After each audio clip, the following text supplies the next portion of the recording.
lebih semangat lagi. Semua katakan haleluya. Semua katakan salam kemenangan iman. Baik, puji Tuhan, kekasih-kekasih Tuhan yang diberkati oleh Tuhan kita Yesus Kristus. Kita bersyukur buat pagi hari ini, buat hari yang dijadikan Tuhan ini, karena kita bisa kembali ada di hadapan hadirat Tuhan. Itu semua karena kebaikan, kemurahan, dan kasih sayang Tuhan. Amin. Baik, saudara yang dikasihi oleh Tuhan, mari bersama-sama kita akan membuka kebenaran firman Tuhan pada pagi hari ini, yang terambil dari kitab Keluaran pasal yang ke-20 ayat 1 sampai 17. Firman Tuhan yang akan kita renungkan bersama-sama yaitu terambil dari kitab Keluaran pasal yang ke-20 ayat 1 sampai dengan ayat yang ke-17 di bawah perikop ke-10 firman. Tema kita hari ini yaitu waktu boleh berubah, firman Tuhan tetap sama. Amin. Sekali lagi tema firman Tuhan kita hari ini yaitu waktu boleh berubah, firman Tuhan tetap sama. Di dalam kitab Keluaran 20 ayat 1 sampai 17 di bawah perikop ke-10 firman, saya akan membacakan ayat yang ganjil dan kekasih Tuhan akan melanjutkannya dengan membacakan ayat yang genap. Lalu Allah mengucapkan segala firman ini.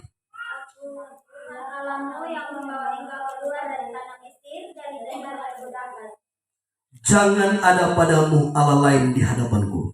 Jangan membuat bagimu patung yang menyerupai apapun yang ada di langit di atas, atau yang ada di bumi di bawah, atau yang ada di dalam air di bawah. Jangan sujud menyembah kepadanya atau beribadah kepadanya, sebab aku Tuhan Allahmu adalah Allah yang cemburu, yang membalas kesalahan bapa kepada anak-anaknya, kepada keturunan yang ketiga dan keempat dari orang-orang yang membenci aku. Tetapi aku menunjukkan kasih setia kepada beribu-ribu orang, yaitu mereka yang mengasihi aku dan yang berpegang pada perintah-perintah. Jangan menyebut nama Tuhan Allahmu dengan sembarangan, sebab Tuhan akan memandang bersalah orang yang menyebut namanya dengan sembarangan. Ingatlah dan kuduskanlah hari Sabat. 6 hari lamanya engkau akan bekerja dan melakukan segala pekerjaanmu. Tetapi hari ketujuh adalah hari Sabat Tuhan Allahmu, maka jangan melakukan sesuatu pekerjaan, engkau atau anakmu laki-laki atau anakmu perempuan, atau hambamu laki-laki atau hambamu perempuan, atau hewanmu atau orang asing yang di tempat kediamanmu. Sebab 6 hari lamanya Tuhan menjadikan langit dan bumi, laut dan segala isinya, dan ia berhenti pada hari ketujuh. Itulah sebabnya Tuhan memberkati hari Sabat dan menguduskannya.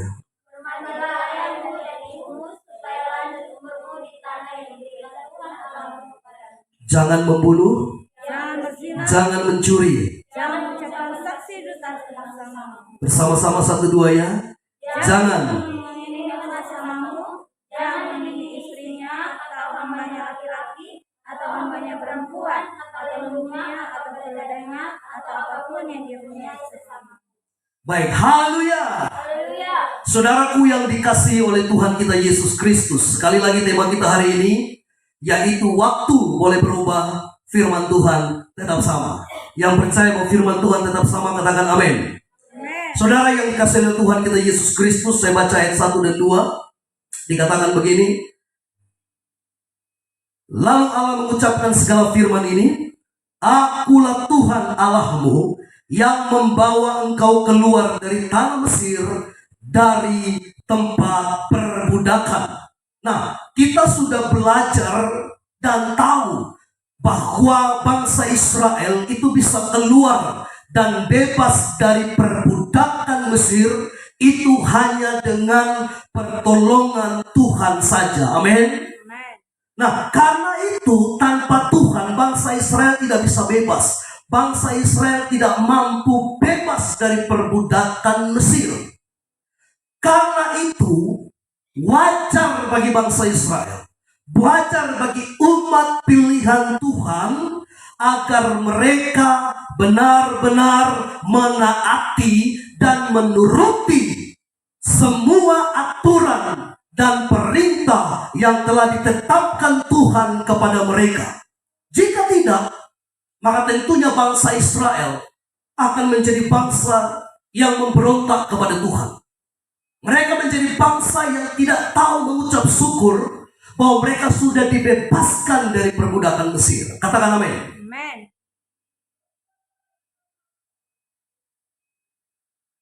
Makanya di ayat yang kedua dikatakan bahwa Tuhanlah yang membawa mereka keluar dari tanah perbudakan.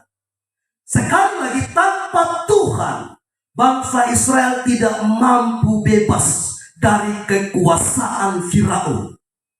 Nah, oleh sebab itu, bangsa Israel harus mematuhi 10 perintah Allah. Mematuhi hukum moral yang telah ditetapkan Tuhan kepada mereka.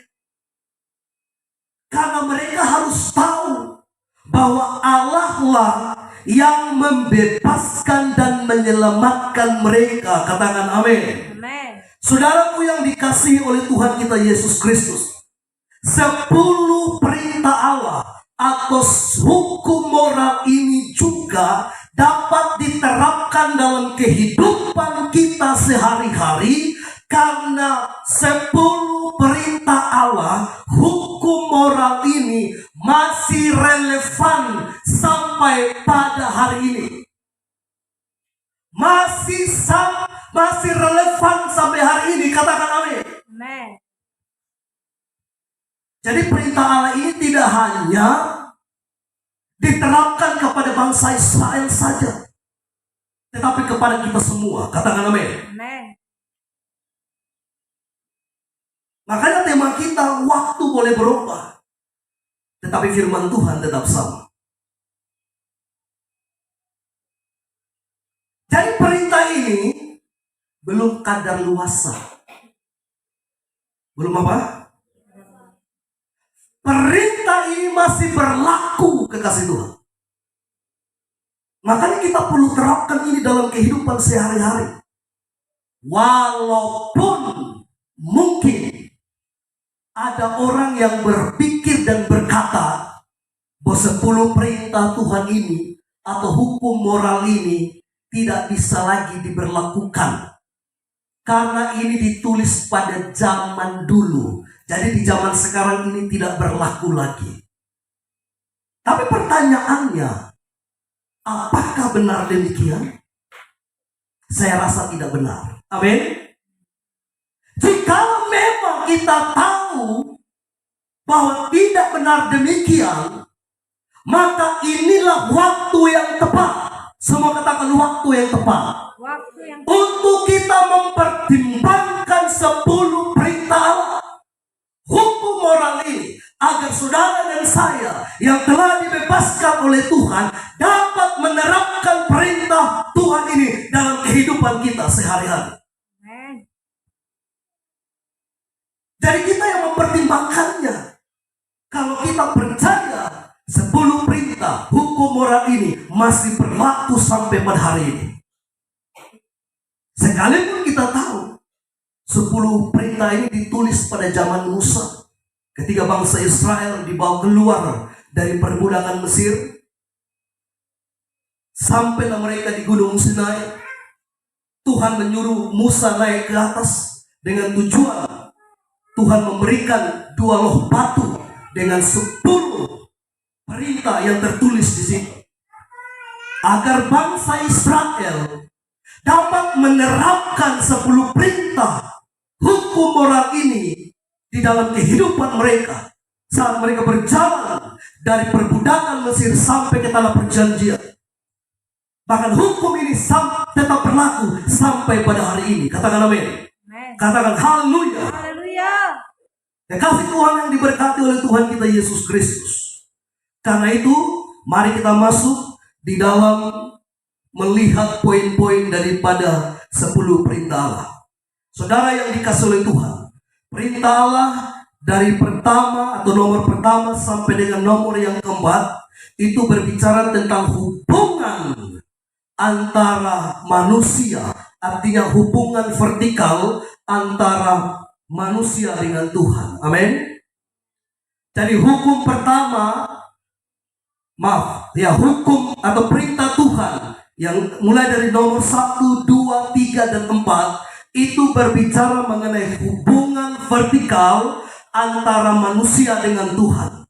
Sama dengan ayat firman berkata begini, kasihilah Tuhan Allahmu dengan segenap hatimu, dengan segenap jiwamu, dengan segenap akal budimu, dan dengan segenap kekuatanmu. Amin.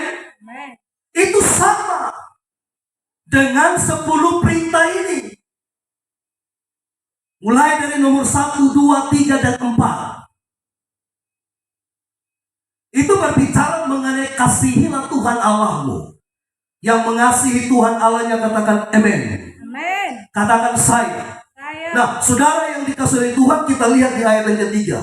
Dikatakan nomor 1 atau perintah Tuhan yang pertama, jangan ada padamu Allah lain di hadapanku. Kita baca ayat yang ketiga. Dikatakan begini, saya bacakan bagi saudara. Jangan ada padamu Allah lain di hadapanku. Dikatakan Allah dalam huruf kecil. Amin. Itu berbicara mengenai Allah yang bukan Allah yang hidup. Itu Allah yang lain, yang sebenarnya itu bukan Allah, tetapi dianggap sebagai Allah. Nah, ini yang diperintahkan Tuhan bagi bangsa Israel, diperintahkan Tuhan bagi kita, agar kita tidak menyembah Allah seperti ini. Katakan amin. Amin. Katakan haleluya. Haleluya. Jadi saudaraku yang dikasihi oleh Tuhan, perintah ini melarang saudara dan saya agar kita itu tidak menghormati sesuatu melebihi Tuhan. Amen. Melarang kita agar kita tidak mengutamakan sesuatu atau seseorang melebihi Tuhan. Itu pengertian daripada perintah Allah di nomor yang pertama, jangan ada padamu Allah lain di hadapanku. Artinya sekali lagi, Tuhan tidak mau saudara menomorduakan Tuhan. Tuhan harus diutamakan dalam hidup kita. Tuhan harus yang pertama. Katakan amin. Amin. Karena kalau ketika kita mengutamakan pekerjaan lebih dari Tuhan, mengutamakan teman lebih dari Tuhan, mengutamakan uang harta kita lebih dari Tuhan, mengutamakan hobi kita lebih dari Tuhan, maka hal-hal itulah yang menjadi Tuhan dalam hidup saudara. Tapi kalau saudara dan saya mengutamakan Tuhan, Allah yang disembah oleh bangsa Israel, Allah yang kita kenal di dalam nama Yesus Kristus Tuhan, maka Yesuslah yang menjadi Tuhan kita. Amin. Amin. Katakan haleluya. Haleluya. Makanya di dalam kitab Kolose 1 ayat 18 dikatakan, saudaraku yang dikasihi oleh Tuhan, di dalam kitab Kolose 1 ayat yang ke-18, Kolose pasal yang pertama ayatnya yang ke-18 dikatakan, ialah kepala tubuh, yaitu jemaat. Ialah yang sulung, yang pertama bangkit dari antara orang mati, sehingga ia yang lebih utama dalam segala sesuatu. Jadi siapa yang saudara utamakan dalam hidup saudara? Siapa yang kita utamakan dalam hidup kita? Kekasih Tuhan. Tentunya Tuhan. Karena jelas dikatakan bahwa Tuhan lebih utama dari segala sesuatu. Jadi segala sesuatu itu sebelum diciptakan, sebelum ada, Tuhan sudah ada terlebih dahulu. Amin. Amin. Sebelum saudara bekerja, sebelum saudara mendapatkan pekerjaan, Tuhan sudah ada. Sebelum saudara mendapatkan punya harta, Tuhan sudah ada. Sebelum saudara tahu apa hobi saudara, Tuhan sudah ada. Amin. Sebelum saudara kenal dengan seseorang, yang dimaksudkan teman atau sahabat ini bisa saja suami kita, istri kita, anak-anak kita, siapapun juga yang kita kenal. Sebelum kita mengenal, Tuhan sudah ada. Amin. Makanya Kolose berkata, Kolose 1 ayat 18 dikatakan bahwa Ia yang lebih utama dalam segala sesuatu. Jadi utamakan Tuhan dalam hidup saudara. Amin. Yang mau mengutamakan Tuhan dalam hidupnya, katakan haleluya. Haleluya. Katakan amin. Haleluya. Jadi Tuhan yang harus nomor 1. Jangan yang lain. Tuhan yang harus diutamakan dalam hidup saudara. Jangan yang lain. Amin. Prioritaskan Tuhan. Perintah Allah yang kedua, kita baca di ayat 4 sampai dengan ayat yang ke-6. Dalam Keluaran 20, kita lihat ayat 4, 5, dan 6. Saya bacakan bagi saudara. Jangan membuat bagimu patung yang menyerupai apapun yang ada di langit di atas, atau yang ada di bumi di bawah, atau yang ada di dalam air di bawah bumi. Jangan sujud menyembah kepadanya atau beribadah kepadanya, sebab Aku Tuhan Allahmu adalah Allah yang cemburu, membalas kesalahan bapa kepada anak-anaknya, kepada keturunan yang ketiga dan keempat dari orang-orang yang membenci Aku. Tetapi Aku menunjukkan kasih setianya kepada beribu-ribu orang. Semua berkata itu termasuk saya. Itu termasuk saya. Yaitu mereka yang mengasihi Aku. Semua katakan saya mengasihi Tuhan. Saya mengasihi. Dan yang berpegang kepada perintah-perintahnya. Semua katakan saya patuh pada perintah Tuhan. Saya patuh pada perintah. Saudaraku yang dikasihi oleh Tuhan kita Yesus Kristus, perintah yang kedua ini melarang saudara dan saya, melarang bangsa Israel agar mereka itu tidak membuat atau menggunakan patung dalam ukir-ukiran apapun juga sebagai objek menjadi penyembahan mereka. Saudara yang dikasihi oleh Tuhan, jadi ini juga ditantang oleh Tuhan, dilarang oleh Tuhan. Karena begini, secara hakiki, secara esensi, inti daripada Tuhan kita itu, Dia adalah Tuhan. Alkitab berkata bahwa Allah itu roh. Amin. Allah itu apa? Allah itu roh. Jadi tidak mungkin kalau Allah itu roh, kita bisa mengimajinasi Tuhan dengan mengukirnya atau membentuknya dalam sebuah patung. Karena Allah kita adalah Allah yang transenden. Allah yang melampaui kekuatan manusia, melebihi kemampuan manusia. Katakan amin. Amin. Karena itu tidak mungkin kita bisa mengimajinasikan Tuhan lewat ukiran-ukiran yang ada. Karena Allah itu roh. Semua katakan Allah itu roh. Allah itu roh. Makanya firman Tuhan di dalam kitab Injil Yohanes pasal yang keempat ayat 24 berkata bahwa kita adalah penyembah yang benar, yang menyembah Bapa di dalam roh dan kebenaran. Karena Allah itu roh. Semua kita buka di dalam Injil Yohanes pasal yang keempat, mulai dari yang ayat yang ke-23. Di dalam Injil Yohanes pasal yang keempat ayat 23 sampai 24. Perhatikan baik-baik.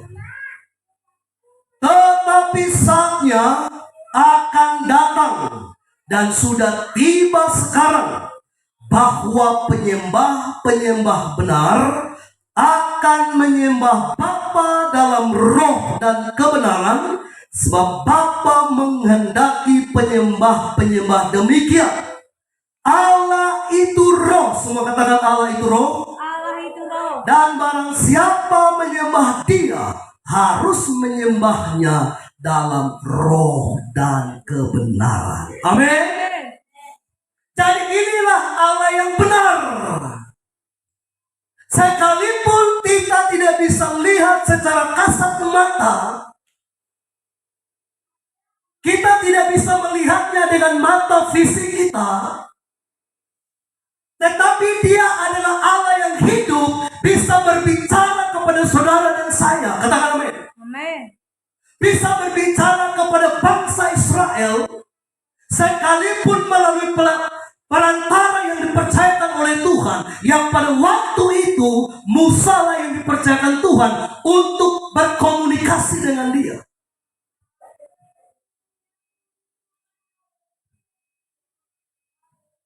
Jadi sekalipun kita tidak bisa melihat Tuhan dengan kasat mata, tapi kita bisa merasakan kehadirannya. Amin. Amin. Dan ketika Dia hadir, kita merasa damai, kita merasa sukacita. Ketika ada masalah, ada persoalan, ada tantangan, ada problem hidup kita datang kepada Tuhan. Dia akan memberikan jalan keluar kepada kita. Amin. Amin. Saudaraku yang dikasihi oleh Tuhan Yesus Kristus, yang seperti inilah yang dikehendaki Tuhan bagi kita. Bahwa jangan membuat bagi patung yang menyerupai apapun. Yang ada di langit di atas, di bumi di bawah, di dalam air, di bawah bumi. Amin. Karena apa? Karena Tuhan itu menghendaki penyembah-penyembah yang benar, yaitu mereka yang harus menyembah Bapa di dalam roh dan kebenaran. Makanya ketika saudara memuji dan menyembah Tuhan, saudara harus mengekspresikan hidup saudara ketika ada di hadirat Tuhan dengan hati yang sungguh-sungguh. Katakan haleluya. Haleluya. Sekalipun mungkin tidak pun dimotivasi oleh pemimpin pujian, saudara tahu bagaimana saudara saat menyembah Tuhan, saat saudara memuji Tuhan. Sembahlah Tuhan dengan segenap hati, pujilah Tuhan dengan segenap hati saudara, karena Tuhan menghendaki penyembah yang benar. Amin. Amin. Itu dilihat dari sikap hati saudara ketika ada di hadapan Tuhan. Bagaimana kita mengekspresikan sesuatu yang ada di hati kita dan menunjukkan bahwa kita sungguh-sungguh menyembah Bapa di dalam roh dan kebenaran. Amin. Amin. Kita lihat lagi kekasih Tuhan. Perintah Allah bagian yang ketiga di ayat yang ke-7 dari kitab Keluaran tadi. Keluaran 20 ayat yang ke-7. Jangan menyebut nama Tuhan Allahmu dengan sembarangan, sebab Tuhan akan memandang bersalah orang yang menyebut namanya dengan sembarangan. Itu berarti Tuhan bukan berkata kepada kita agar kita tidak boleh menyebut nama Tuhan atau memanggil nama Tuhan. Perlu digarisbawahi di sini adalah menyebut nama Tuhan dengan sembarangan. Jadi kalau kita memuji Tuhan saat kita menyembah Dia, memuji meninggikan nama Tuhan, kita menyebut nama Tuhan ketika kita datang meminta pertolongan di hadapan Tuhan, itu tidak salah. Katakan amin. Amin. Yang salah adalah kita menyebut nama Tuhan dengan sembarangan. Karena perintah ini melarang saudara dan saya, terutama melarang bangsa Israel, agar mereka tidak memakai nama Tuhan, memakai nama Allah untuk mendukung ketidakpercayaan. Singkatnya, jangan kita pakai nama Tuhan untuk untuk mendukung kebohongan. Kan ada orang yang kalau bicara, pokoknya lu percaya dalam nama Tuhan itu benar itu. Makanya waktu masih kecil, ketika ketemu omong begitu tuh dengan kawan-kawan dong.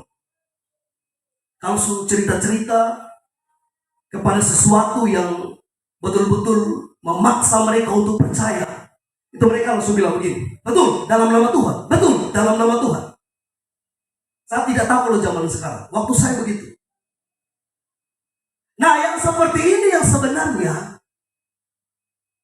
Tuhan tidak kehendaki.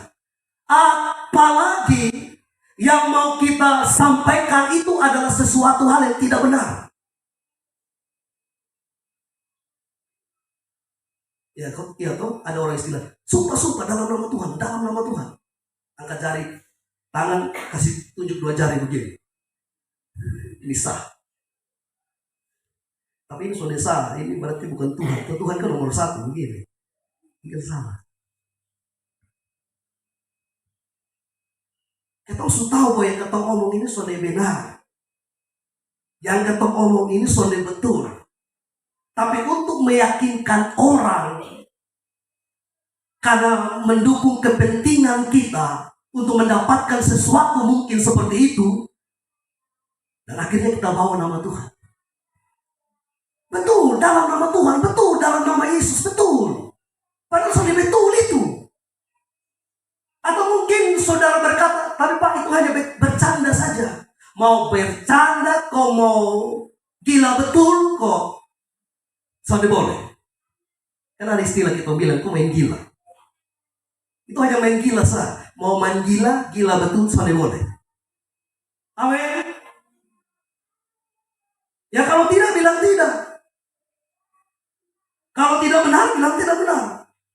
Jangan kita menutupi kebohongan kita dengan beralaskan nama Tuhan. Itu yang Tuhan larang. Semua katakan itu yang Tuhan larang. Itu yang Tuhan larang. Itu yang tidak dikehendaki Tuhan dalam kehidupan kita. Amin. Amen. Yang masih seperti itu katakan saya. Yang sudah bertobat katakan amin. Amen. Perintah Tuhan yang keempat, kita lihat di ayat yang ke-8 sampai 11. Saya bacakan bagi saudara. Ingatlah dan kuduskanlah hari Sabat. 6 hari lamanya engkau akan bekerja dan melakukan segala pekerjaanmu. Tetapi pada hari ke-7 adalah hari Sabat Tuhan Allahmu. Maka janganlah melakukan sesuatu pekerjaan engkau atau anakmu laki-laki atau anakmu perempuan atau hambamu laki-laki atau hambamu perempuan atau hewanmu atau orang asing yang di tempat kediamanmu. Sebab 6 hari lamanya Tuhan menjadikan langit dan bumi, laut dan segala isinya, dan ia berhenti pada hari ke-7. Itulah sebabnya Tuhan memberkati hari Sabat dan menguduskannya. Amin. Saudaraku yang dikasihi oleh Tuhan. Jadi saudaraku, Alkitab dengan jelas berkata bahwa Tuhan itu menciptakan isi dunia, menciptakan dunia dan isinya, mulai dari hari pertama, kedua, ketiga, keempat, kelima, keenam. Dia sedang bekerja, betul? Tapi hari terakhir, hari yang ke-7, Alkitab berkata, Tuhan apa? Berhenti dari pekerjaannya, beristirahat. Karena hari yang ke-7 itu yang dikhususkan Tuhan, dikuduskan Tuhan, menjadi hari Sabat bagi bangsa Israel, agar mereka harus menyembah Tuhan di hari itu. Nah, saudara yang dikasihi oleh Tuhan, perintah ini juga tidak ditiadakan Tuhan Yesus. Katakan amin. Perintah ini masih diterapkan hingga sampai pada hari ini. Tapi ada perbedaannya apa? Perbedaannya adalah Yesus berhenti dari pekerjaannya sampai pada hari pertama. Amin. Maksud saya begini, ketika saudara dan saya melihat kisah Yesus disalibkan, dia berkata sudah selesai. Ketika dia mati di hari Jumat, betul? Hari Sabtu, Minggu paginya, di hari Minggu dia bangkit. Jadi sebenarnya sekalipun kita ibadah di hari Minggu, bukan berarti Tuhan meniadakan satu hari dalam seminggu itu untuk tidak beribadah kepada Tuhan. Amin. Tetap perintah ini masih berlaku. Tapi mengapa kita beribadah di hari Minggu? Karena kita tahu Tuhan telah menyelesaikan pekerjaannya sampai pada hari itu. Amin. Amin. Makanya kata minggu itu berasal dari bahasa Portugis, yaitu domingo. Apa? Domingo. Makanya saya masih berpikir, kemungkinan ada orang yang nama Domingus ini ambil dari ini kata Ju. Orang roti saya sudah tahu, tapi kalau saya di Kupang kebanyakan saya dengar orang yang nama Domingus ini dari Sumba, orang Sumba nama banyak Domingus.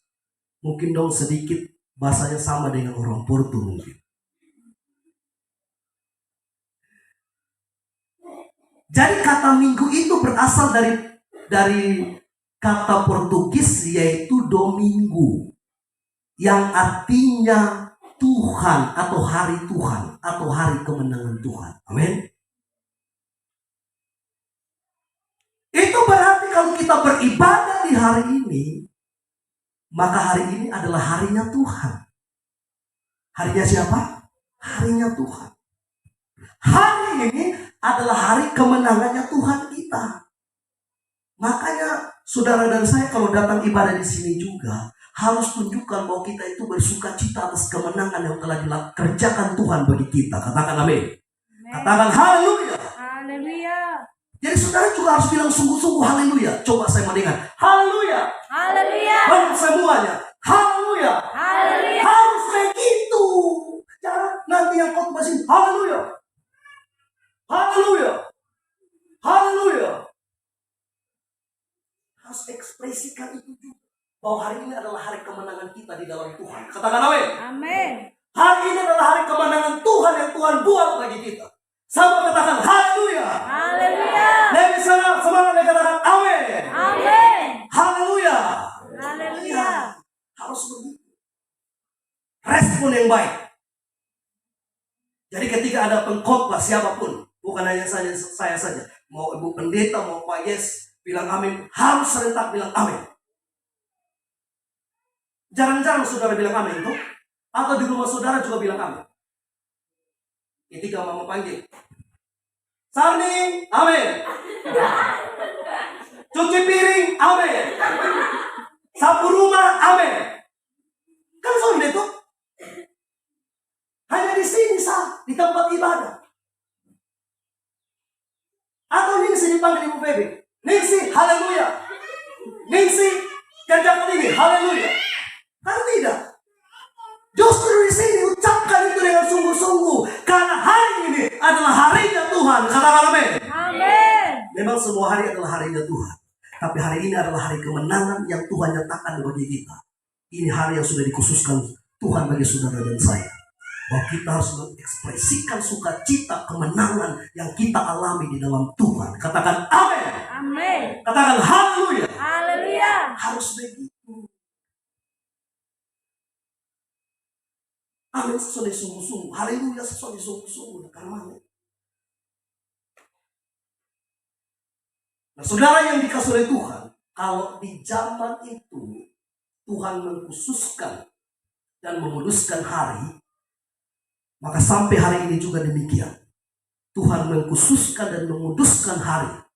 Di hari ini, di hari Minggu agar kita umat pilihan Tuhan yang hidup di zaman perjanjian baru, agar kita sungguh-sungguh beribadah kepada Tuhan di hari ini. Dan lebih daripada itu adalah Tuhan telah menguduskan kita. Amin. Amin. Jadi bukan hanya sekedar hari yang dikuduskan Tuhan. Lebih daripada itu Tuhan menguduskan kita. Karena apa sih hari itu? Kalau manusia itu tidak kudus pada hari itu.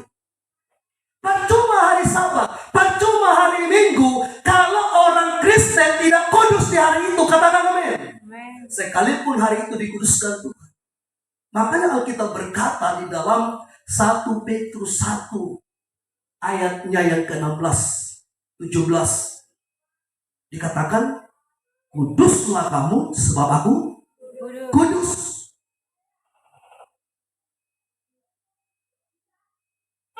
Jadi yang dikuduskan Tuhan itu adalah saudara dan saya.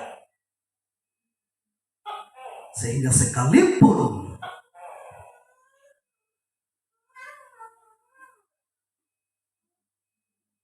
saudara dan saya dimanapun berada, tetap kita menunjukkan bahwa kita telah dikuduskan oleh Tuhan. Amin. Amin.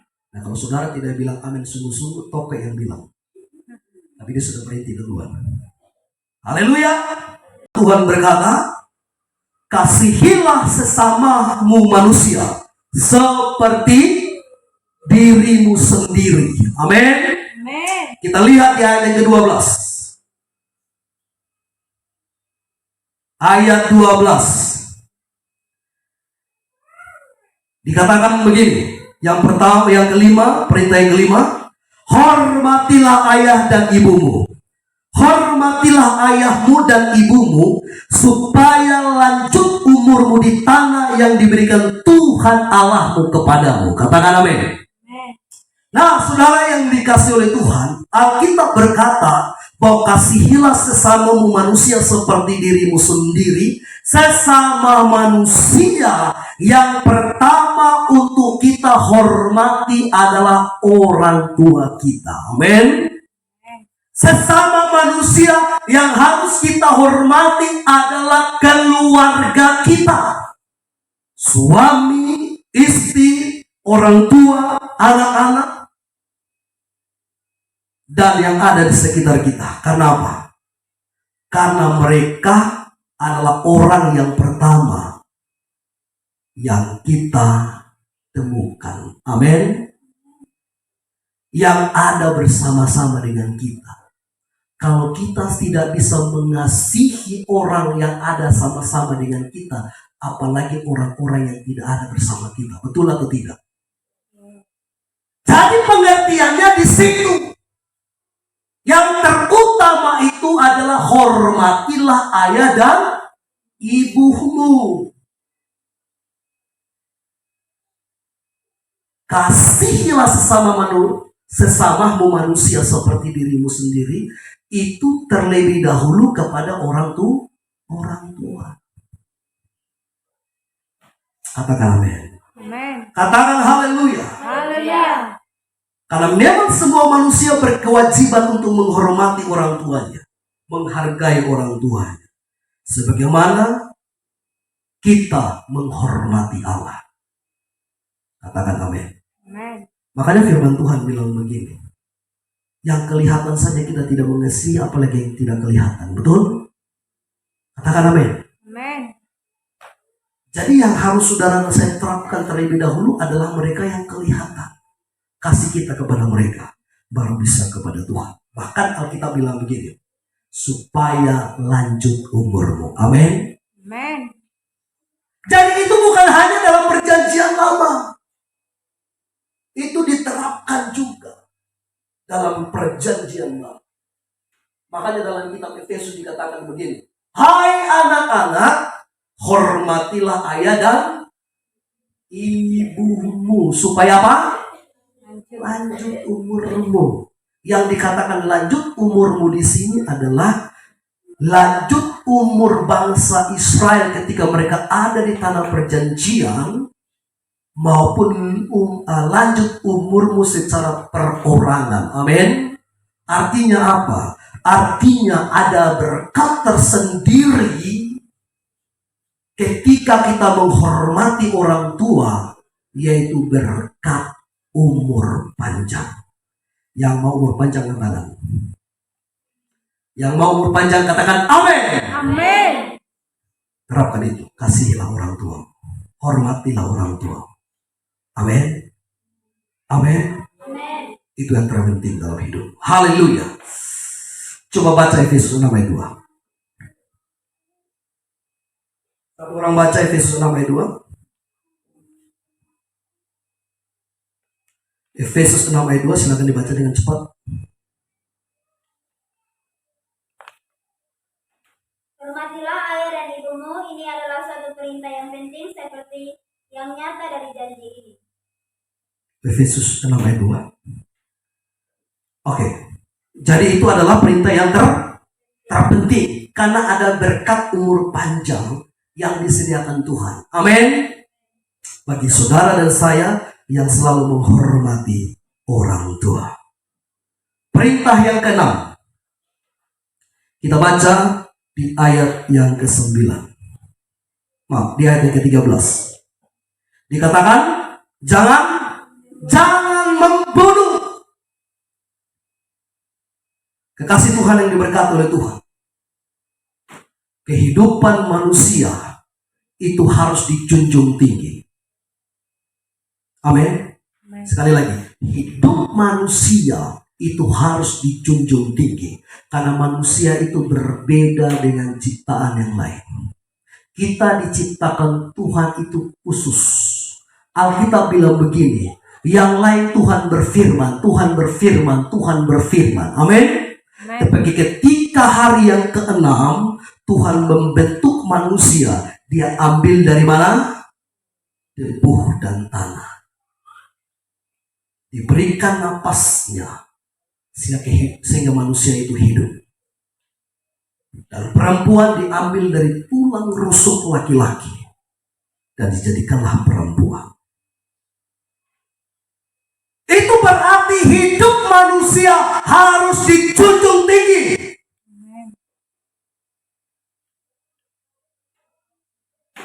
Sedangkan binatang pun saja, ketong mau potong pun ketong kasihan, betul ibu.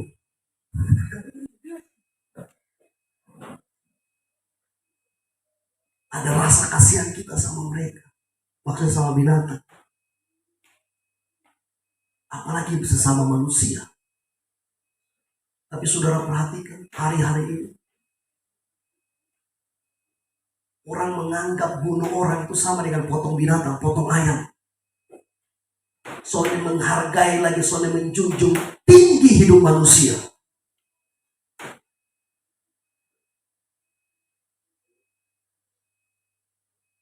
Makanya dalam 10 perintah Allah,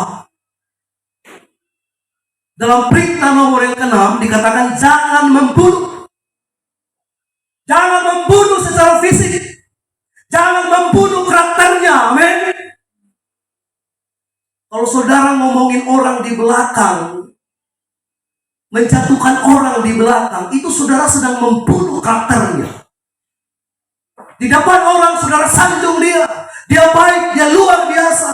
Tetapi di belakang saudara jatuhkan dia. Saudara sedang membunuh karakternya. Jangan membunuh pekerjaan orang. Jangan membunuh harapan orang. Jangan membunuh. Alkitab mengatakan, katakan amin. Jadi bukan secara fisik saja.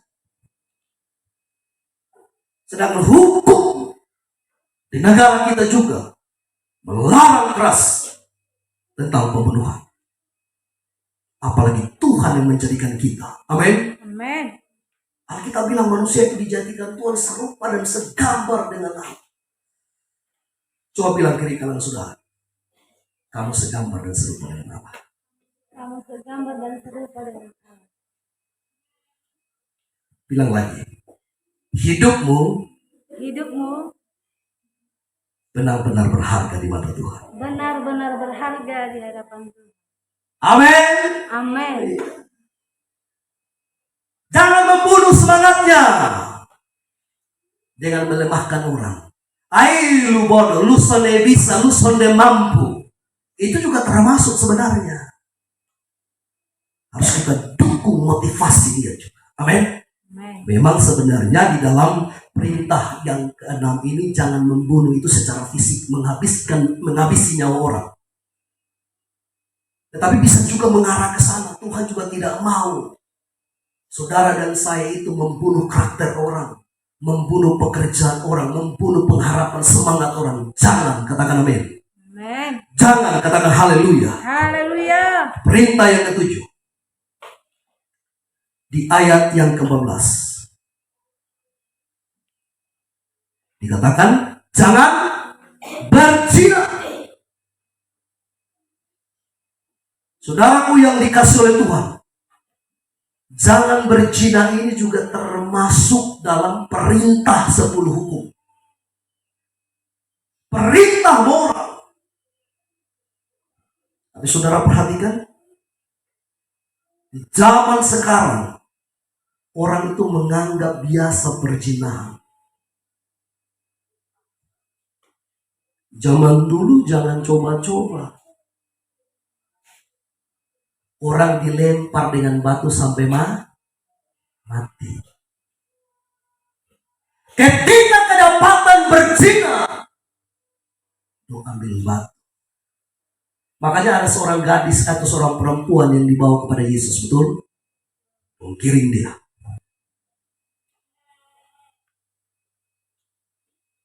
Perhatikan dong, bawa dia kepada Yesus. Mau kita apakan perempuan ini Tuhan Yesus? Mau kita apakan dia? Karena dia kedapatan berzina. Hanya menjadi masalahnya kok hanya perempuan yang dibawa kepada Yesus. Yang laki-lakinya di mana? Kemungkinan yang laki-laki yang bawa dia. Iya tuh. Iya, bisa saja tuh. Karena sudah ada dalam Alkitab dibilang begitu nah. Makanya saya juga masih berpikir, kenapa di perempuan saja yang dibawa? Kalau bicara berzina, berarti ada laki-laki, ada perempuannya. Tapi yang dibawa pada Yesus hanya perempuan. Makanya jangan salah kalau saya bilang yang laki-laki itu yang bawa perempuan itu. Kan begitu tuh. Makanya Yesus tidak langsung menghakimi dia. Karena Yesus tahu mungkin perempuan itu sudah berdosa karena berbuat zina. Tapi yang bawa laki-laki itu yang bawa dia. Dan itu termasuk pembuat berzina dengan dia. Hanya bukan dong yang dibawa kepada Yesus.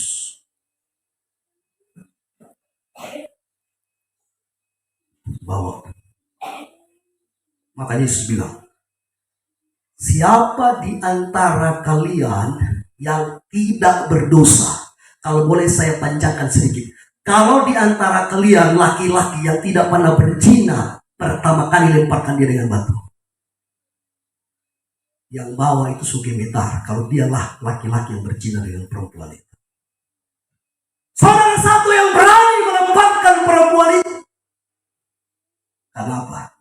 Karena dong juga sadar diri bahwa dong juga berdosa. Amin. Kebudayaan sekarang mengatakan bahwa aturan itu boleh diabaikan. Makanya banyak juga orang Kristen yang istri lebih dari satu. Sudah ada istri sah, pilih cari istri sih. Jadi sah dan sih. Istri sah di rumah, istri sih di luar rumah. Dong anggap biasa. Makanya saya bilang, mungkin ada beberapa orang yang berpikir bahwa 10 hukum ini atau perintah Tuhan ini son berlaku di zaman sekarang lain. Padahal Alkitab sudah mempersoalkan itu. Bahwa jangan berzina.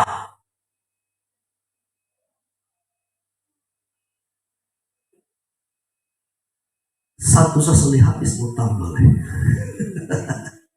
Itu Pak Pendeta di Kupang yang bilang khotbahnya seperti itu. Haleluya. Haleluya.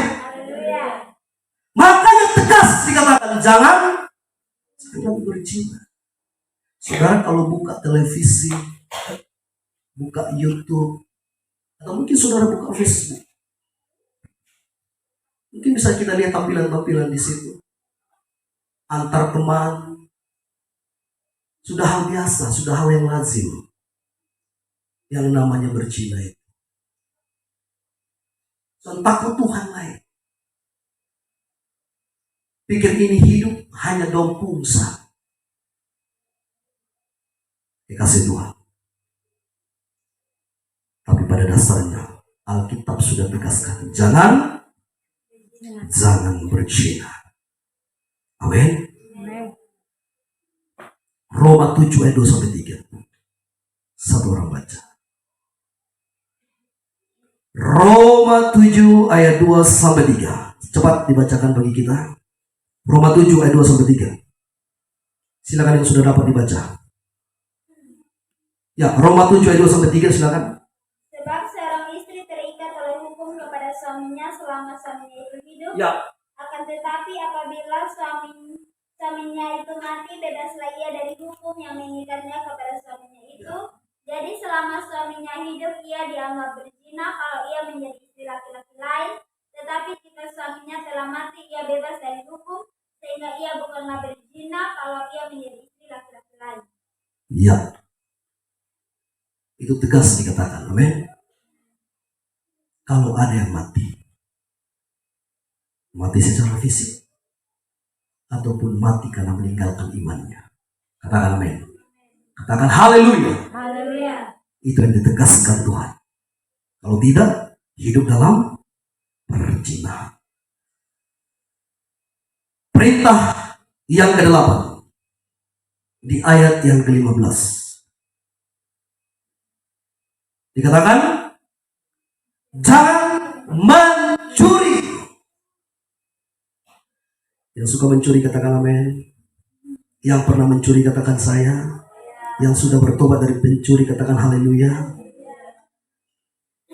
Perintah untuk tidak mencuri. Mungkin kita bisa menganggap itu salah.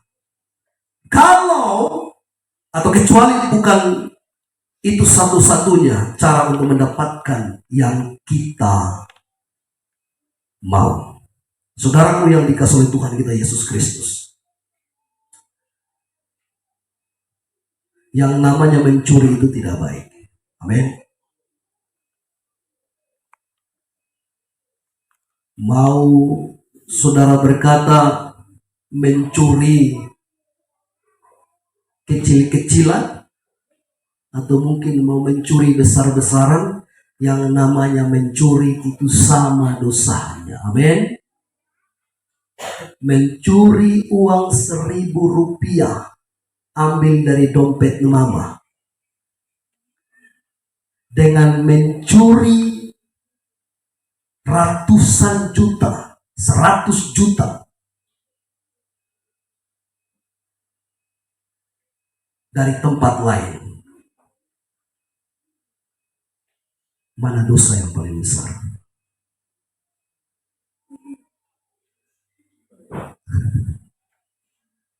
Curi 1.000 dengan curi 100 juta. Mana dosa yang paling besar?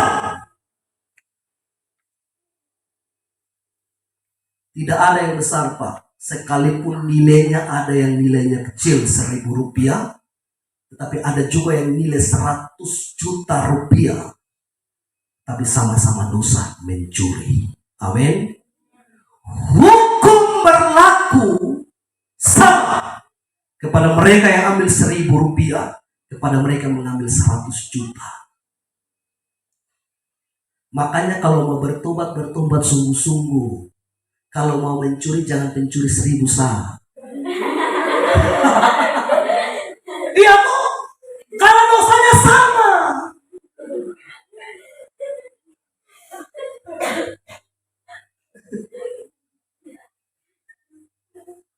Saudara pikir diambil mama pun uang 1.000 di dompet itu, di pundoso tidak sama dengan curi di botol bank dengan ambil ratusan juta.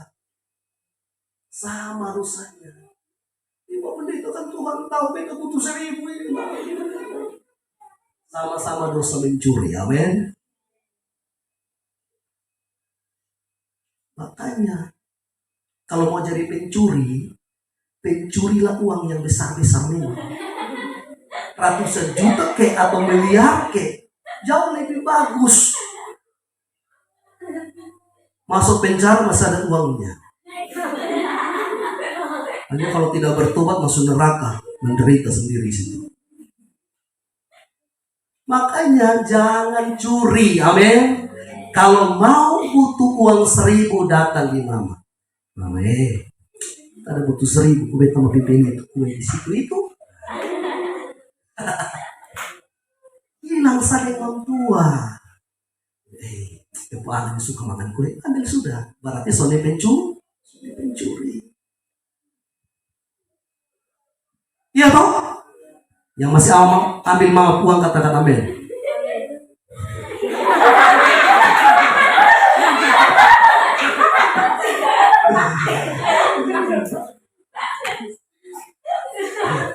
Wih, mama tua super.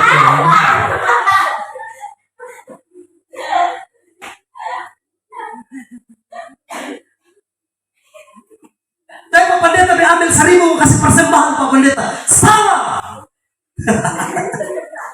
Ya mau kasih persembahan bercuri mau bu. Lebih bagus tidak usah kasih persembahan. Amin. Haleluya. Jadi mau curi 1.000 kek, mau curi 100 juta tetap sama dosanya. Amin. Tapi saya tidak curi uang Pak Pendeta, saya curi mangga orang. Tak sama. Dosanya mencuri. Tapi satu saja tak satu. Beta suka pingin ini Pak Pendeta. Apalagi ini mangga pertama baru berbuah. Beta suka tidur bangun hanya merindukan itu buah mangga. Kalau diambil orang pembarang itu namanya mencuri. Tapi Pak Pendeta kita hanya ambil teman kumpul puin sama mencuri. Nyontek teman yang sedang. Nah, itu cuma mencuri. Anak sekolah dengar. Amin. Saudara kan ikut ujian toh. Apalagi yang SMP dong kelas 3 ini. Mulai hari Senin langsung ikut ujian. Jangan bikin nyontek. Itu cuma mencuri. Wait. Nggak sabar.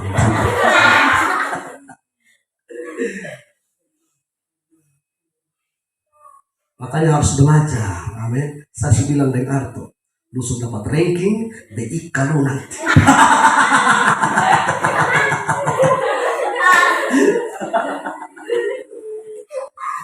Tinggal telepon salib orang tua. Haleluya. Makanya Arto sebelum tidur dia baca, dia belajar bukan suara kecil, suara besar biar saya juga. Selesai itu baru baca Alkitab dan tidur. Puji Tuhan. Kemarin saya tanya, kemana ujiannya? Dapat. Semua setengah. Berarti setengahnya sudah dapat. Ini bahaya juga ini tuh. Jadi kalau 10 nomor, 5 dapat, 5 sonde. Baik yang sonde itu masih bisa berkaitan dengan jawaban, yang sonde kan salah juga toh. Apalagi hanya pilihan ganda salah. Kalau dia C bikin B ya pasti sama. Tidak mungkin guru, ini dikasih depan, ini dikasih C. Kan sonde tuh. Makanya harus belajar. Dia bilang, Roh Kudus tolong, Yesus.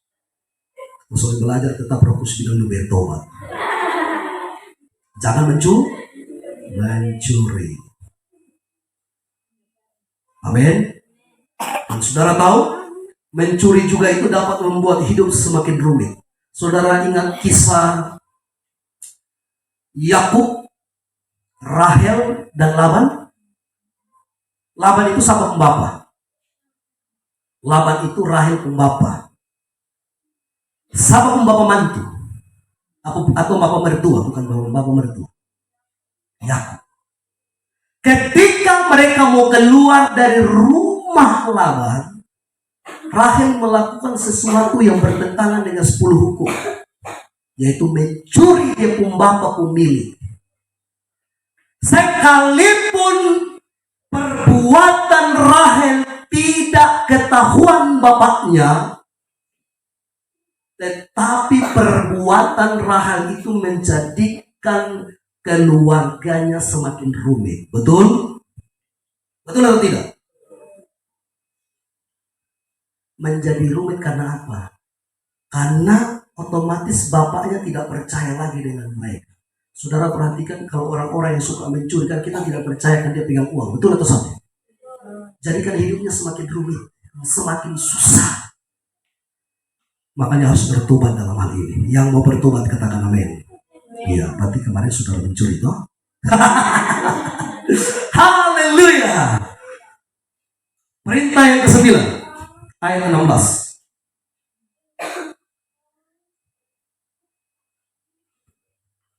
Ayat 16, jangan mengucapkan saksi dusta tentang sesamamu. Haleluya. Dalam perintah ini yang dilarang bukan hanya saja berbohong. Bukan hanya saja apa? Karena memang berbohong itu sudah salah. Kalau saudara terus-terusan berbohong, berdusta, maka saudara itu terlihat bukan lagi sebagai anak Tuhan, tetapi sebagai anak setan. Karena apa? Karena Alkitab bilang bahwa setan adalah bapa segala pendusta.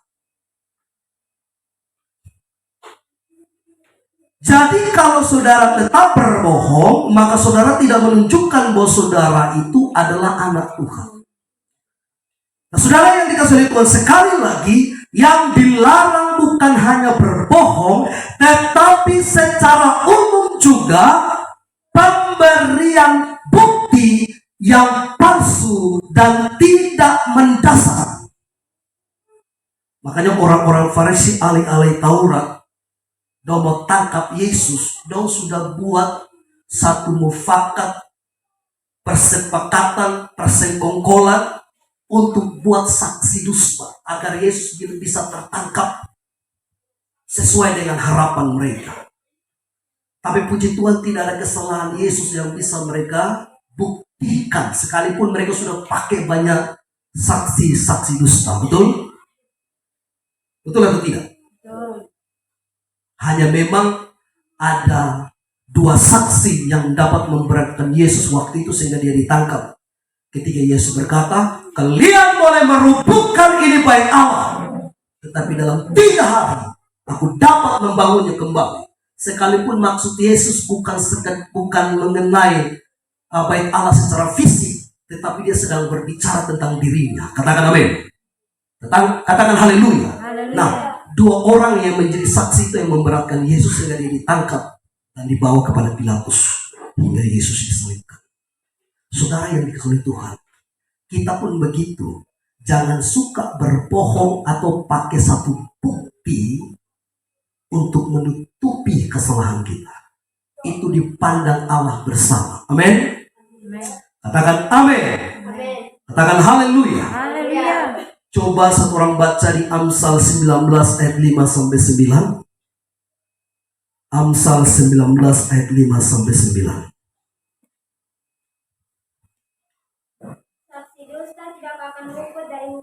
Saksi dusta tidak akan luput dari.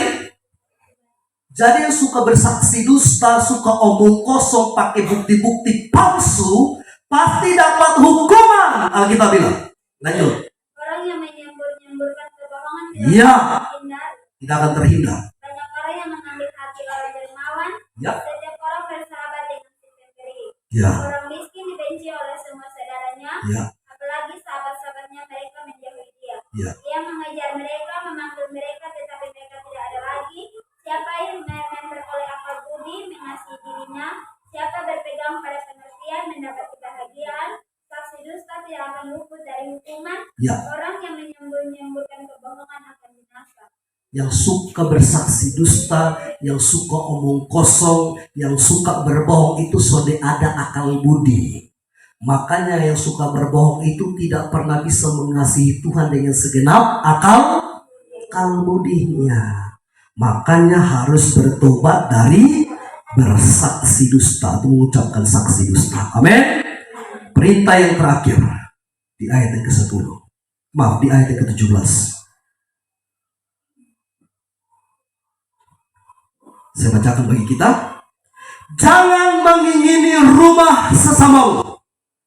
Jangan mengingini istrinya atau hambanya, laki-laki atau hambanya perempuan, atau lembunya, atau keledainya, atau apapun yang dipunyai sesamanya. Ini diperintahkan Tuhan, tidak boleh. Amin. Kecuali si pemilik rumah dia kasih dia rumah di ketong. Tapi tidak mungkin seorang suami kasih dia istri kepada laki-laki lain. Betul? Itu berarti suaminya sebegini. Amin. Tapi saudara ini kasih Tuhan. Yang 10 dikatakan jangan mengingini. Ini berbicara mengenai keserakahan. Keserakahan ialah keinginan yang tidak dikendalikan untuk memiliki sesuatu yang bukan miliknya. Jadi kalau ada sesuatu yang bukan milik kita, terus kita berusaha untuk memperolehnya, mendapatkannya, itu termasuk di dalam dosa keserakahan. Salah atau tidak kita punya keinginan? Tidak salah. Selama keinginan itu tidak bertentangan dengan firman. Amin. Selama keinginan itu tidak bertentangan dengan hukum moral, maka keinginan saudara dan saya itu tidak salah di hadapan Tuhan. Tapi kalau keinginan kita didasari atas keserakahan, maka itu dosa dikasih Tuhan.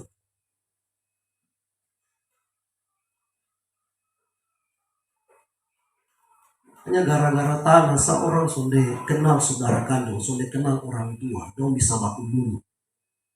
Itu termasuk serakah. Itu termasuk apa? Serakah.